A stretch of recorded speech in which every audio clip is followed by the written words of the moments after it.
नमस्कार दोस्तों, फिर से स्वागत है हमारी वीडियो में। और आप सभी को सबसे पहले महाशिवरात्रि पर्व की हार्दिक शुभकामनाएं, बहुत बहुत बधाई। आप सभी को पता है कि आज महाशिवरात्रि है, तो महाशिवरात्रि को लेके मेरे मन में काफ़ी ख्याल आया कि महाशिवरात्रि हम लोग क्यों मनाते हैं। एक्चुअली में मुझे भी नहीं पता कि क्यों मनाते हैं शिवरात्रि। तो इसके लिए हम अपने स्थानीय पुजारी जी के पास आए हैं, जो यहाँ पे काफ़ी साल से कार्यरत हैं। यहाँ पे इस मंदिर की देखभाल करते हैं, पूजा पाठ करते हैं, और यहाँ से पहले वो छतरपुर मंदिर में कार्यरत थे। तो आइए जानते हैं पंडित जी से कि शिवरात्रि का क्या महत्व है हमारे जीवन में, और हम शिवरात्रि क्यों मनाते हैं, और पूरी प्रक्रिया समझते हैं कि शिवरात्रि मनाते हैं उसके व्रत कैसे करने चाहिए, उसकी पूजा पाठ किस तरह करने चाहिए। तो आइए, नमस्कार पंडित जी। नमस्कार। सबसे पहले आपका बहुत बहुत धन्यवाद, अपना कीमती समय हमें दिया, क्योंकि आज पूरा व्यस्त होंगे आप पूरे, क्योंकि आज महाशिवरात्रि है, पूजा पाठ में आपने कीमती समय दिया, उसके लिए आपका बहुत बहुत धन्यवाद। तो पंडित जी, सबसे पहले मैं ये जानना चाहता हूँ, और मैं अपने जरिए ऑडियंस को भी ये बताना चाहता हूँ कि शिवरात्रि जो है, महाशिवरात्रि आती है, ये इसका क्या महत्व है और हम इसको क्यों मनाते हैं। हर हर महादेव। भक्तों, बंधुओं, सभी सनातनी धर्म प्रेमी बंधुओं, आज दीपक जी ने बहुत ही बढ़िया प्रश्न किया। शिवरात्रि तो सब मनाते हैं, तीर्थों में सब जाते हैं, लाइन लगा करके भगवान को पूज करके आ जाते हैं, लेकिन क्यों, किस लिए मनाया जाता है, ये जानना बहुत ज़रूरी है। तो आज दीपक जी ने बढ़िया प्रश्न किया।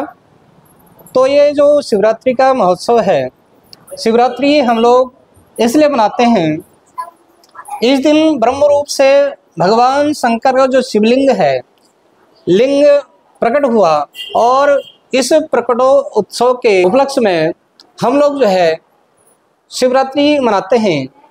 वैसे तो भगवान शंकर निराकार हैं, लेकिन इस दिन लिंग रूप धारण किया था, और प्रकटोत्सव के रूप में हम जो है शिवरात्रि को मनाते हैं। और भी कथाएं हैं, कहते हैं इस दिन भगवान शंकर का विवाह हुआ था। भगवान ने पार्वती को अपनी अर्धांगिनी के रूप में स्वीकार किया था।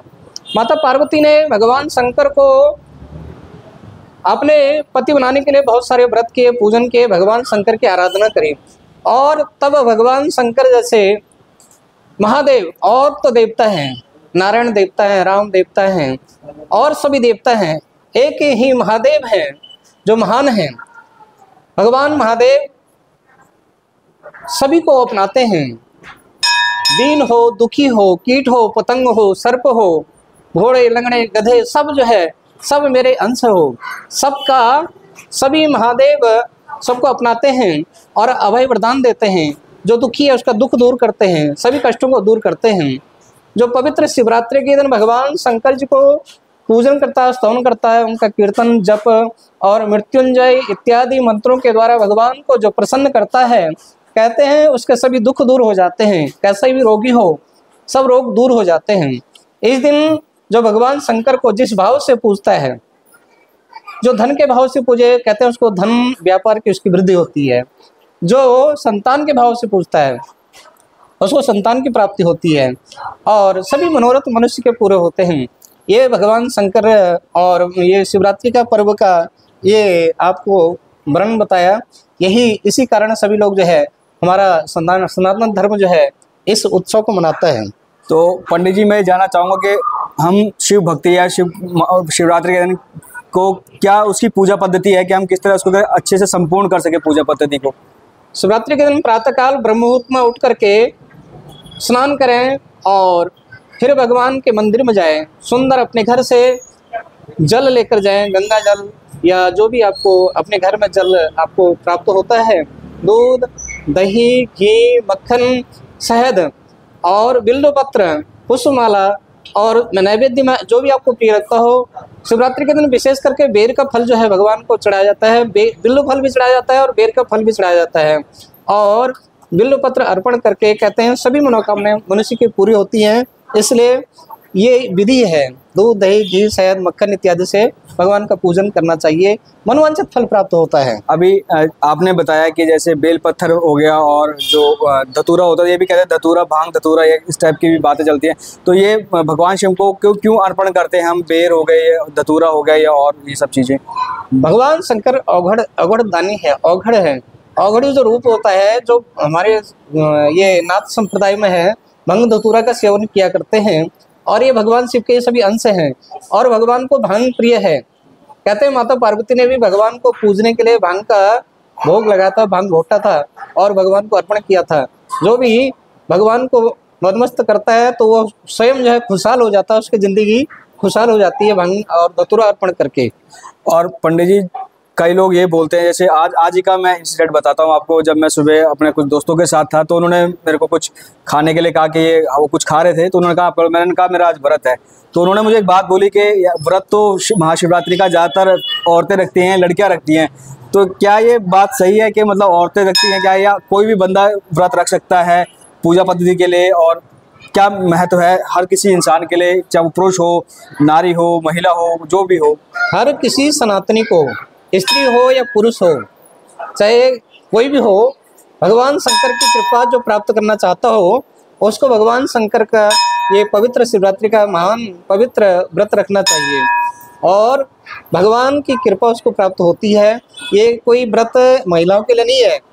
माता पार्वती ने किया, जो सुंदर पति चाहता वो तो कन्याएं करती हैं और भगवान शंकर की कृपा से सभी को वर प्राप्त होता है, सुंदर वर प्राप्त हो जाता है। ग्रस्त जीवन भगवान भोलेनाथ की कृपा से सबको प्राप्त हो जाता है।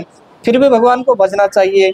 लेकिन जो मनुष्य कारोबारी है, विद्या प्राप्त करना चाहता है, धन प्राप्त करना चाहता है और विशेषकर इस संसार में सबसे ऊपर है मोक्ष, जो मोक्ष की कामना से भगवान को भजता है उसको मोक्ष भी प्राप्त होता है। स्त्री हो या पुरुष हो, सबको भजना चाहिए, सबको व्रत लेना चाहिए। ठीक।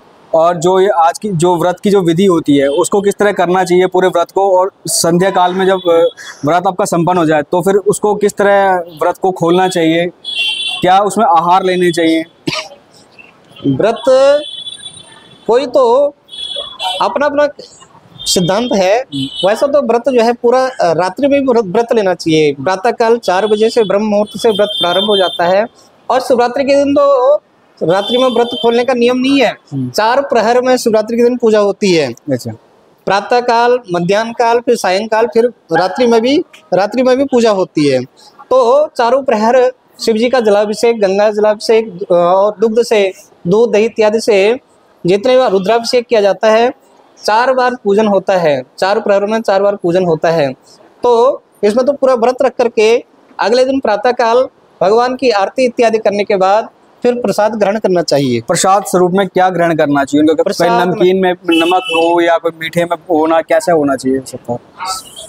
पंजरी इत्यादि का प्रसाद बनाते हैं, आटा भून करके पंजरी बनाते हैं और वो पंजरी का प्रसाद और जो बेर की फली होती है वो ग्रहण करें। चरणामृत सबसे पहले चरणामृत लें। उसके बाद जो है आप अगर भगवान को भांग का भोग लगाया तो थोड़ा चरणामृत के रूप में भांग भी आप जो है ग्रहण कर सकते हैं। और इस प्रकार से व्रत तोड़ें, चरणामृत लें और प्रसाद इत्यादि लेकर के फल फूल और पंजरी इत्यादि का प्रसाद लेकर के उसके बाद आप अन्न ग्रहण कर सकते हैं। अच्छा, तो मतलब अन्न ग्रहण नहीं करना, ग्रहण करना है पहले प्रसाद का जो भोग लगाना, पंजीरी आटे की बनानी है, चरणामृत करा के जो आप भांग कह रहे हैं वो भी एक चरणामृत एक प्रसाद स्वरूप में थोड़ा सा वो भगवान का भोग लगाने के बाद हमको करना चाहिए। बिल्कुल ले सकते हैं। तो और ये जो आज हमने महाकाल का जो बनाया, ये कौन सा स्वरूप है महाकाल का? ये महाकाल का जो स्वरूप है, भगवान हनुमान जी को रुद्र का अवतार माना गया है, तो इनको आज हनुमान जी का स्वरूप दिया है। वैसे महाकाल है, लेकिन जो इनमें झलक है ये भगवान हनुमान जी की झलक है, रुद्रावतार है भगवान का। ये सुंदर स्वरूप जो है भगवान रुद्र हनुमत स्वरूप है, बहुत ही सुंदर स्वरूप है और इनको सजाने में पूरा दिन लगता है और भगवान की कृपा से इनमें पूरी छटा जो है भगवान की रुद्र स्वरूप जो अवतार भगवान का है वो इनमें विराजमान है। आप देख पा रहे हैं, बड़ा ही सुंदर छवि है भगवान की और ये है रुद्रावतार। पंडित जी, मैं एक चीज़ जानना चाहूँगा कि कुछ लोग कहते हैं जब कोई जवान यंग बच्चा या जो युवा अवस्था में होता है वो मंदिर में ज़्यादा जाता है, पूजा पाठ वगैरह करता है, तो कई लोग उसका उपहास भी करते हैं, मजाक भी करते हैं कि कहाँ तुम अभी से पूजा पाठ में पड़ गए, तुम्हारी उम्र नहीं है। तो क्या एक किसी की उम्र देखी जानी चाहिए कि उम्र के बाद बंदे को अध्यात्म की तरफ जाना चाहिए, या इसका कोई उम्र से कोई लेना देना नहीं होता, जब मर्जी वो अध्यात्म की तरफ जाना है? अगर अध्यात्म पे जा रहा है, आध्यात्मिक बन रहा है, तो क्या हर किसी इंसान को आध्यात्मिक होना चाहिए? उसका जीवन में क्या उसका असर पड़ता है? मन प्रमाणम अंतःकरण प्रवृत्ति ही, जैसा आपका अंतःकरण की प्रवृत्ति कहती है, भगवान में लीन हो गए। दुनिया क्या कहती है? दुनिया तो भेड़ चाल है, लेकिन आपको लगता है, आपको मन को लगता है मुझे सत्कर्म करना चाहिए, तो आपको आज नहीं, केवल कुछ उत्सव हो या शिवरात्रि हो या जन्माष्टमी हो तभी मंदिर नहीं जाना चाहिए। किसी भी वर्ग के हो, युवा वर्ग के हो, अगर आपको अध्यात्म और भगवान के प्रति लगन है तो आप दुनिया के सब छोड़ो। अगर दुनिया की मेरा सुनती तो भगवान मेरा को मिलते नहीं। सही बात है। और जो भी एक 5 वर्ष के बालक, कौन, ध्रुव जी, लगन लगी भगवान की, तो 5 वर्ष का बालक जो है भगवान में लीन हो करके नमो भगवते वासुदेवाय करके उनने भगवान को प्राप्त कर लिया। तो दुनिया की ना सुने, अपने मन की सुने, और जो शास्त्रों में लिखा गया है उसका जो है अनुसरण करें। शास्त्र में कहते हैं मनुष्य का परम धर्म है कि अपना धर्म का पालन करना। हमारे धर्म में लिखा गया है पहले भगवान को वंदन करें, उसके बाद जो है जब भी भोजन करें तो पहले भगवान को निवेदित करें, उनको भोग लगाएं, उसके बाद प्रसाद रूप में स्वयं भोजन करें। भोजन से पहले भजन आवश्यक है। तो इसमें कोई वर्ग या बूढ़े ही मंदिर में जाए ऐसा कुछ नहीं है, सब वर्गों को जाना चाहिए, बच्चे हो, बालक हो, युवावस्था हो, सबको जाना चाहिए। और लोग क्या कहते हैं ये सब छोड़ दो। नहीं, एक किसी का आध्यात्मिक होना कितना ज़रूरी है हमारे जो सनातन धर्म में, और इसका क्या प्रभाव पड़ता है कि जब हम आध्यात्मिक तरफ जाते हैं तो उसका क्या असर हमारे जीवन में पड़ता है। देखो, हमारे सनातन धर्म में कहा गया है कि धर्मेण हीना पशुभिः समानः। मानो कि जो धर्म से हीन है वह मनुष्य रूप में केवल ढांचा मनुष्य का है, लेकिन अगर धर्म से हीन है तो वह मनुष्य क्या है, पशु के समान है। इसलिए हमारा जो कर्तव्य है धर्म का पालन करना। धर्म क्या है? जो हमें जीना सिखाता है, धर्म हमें जीना सिखाता है। कैसे जीना है? प्रातःकाल ब्रह्म मुहूर्त में उठ करके स्नान ध्यान करने के बाद ओंकार का उच्चारण करते हुए और ध्यान योग करते हुए अपने मस्तिष्क को स्वस्थ रखना, और उसके बाद भगवान के दर्शन करना। हमारा जो लक्ष्य है, पश्येम शरदः शतम जीवेम शरदः शतम पब्रमाम शरदः शतम, हम अपने जीवन में अच्छा देखें, अच्छा बोलें, अच्छा सुने, तो ये हमारा लक्ष्य होना चाहिए। प्रातःकाल मंदिर में जाएंगे और भगवान का दर्शन करेंगे तो हमें जो है सारी, कहते थे जैसे दृष्टि वैसी सृष्टि। अगर प्रातःकाल हम अच्छा, वैसे हमारे शास्त्रों में लिखा है कराग्रे वस्ते लक्ष्मी कर मध्य तो सरस्वती कर मूले तो गोविंदम प्रभाते कर दर्शन। अगर मंदिर न जा पाओ, आप कहीं दूर हैं, तो अपने हाथ में ही भगवान का दर्शन करने का विधान है। कराग्रे वस्ते लक्ष्मी, हमारे जो कर के अग्रभाग में जो है लक्ष्मी विराजमान है। कराग्रे वस्ते लक्ष्मी कर मध्य तो सरस्वती, और मध्य में कौन है? सरस्वती। कर मूले तो गोविंदम, कर के मूल में जो है गोविंद भगवान है। मंदिर जाने का समय अगर ना मिले तो कहते हैं प्रातःकाल उठते ही भगवान अपना जो है हस्त कमलों का दर्शन करें, उसमें भगवान का दर्शन हो जाता है, और उसके बाद ही चाय पानी हमें पीना चाहिए।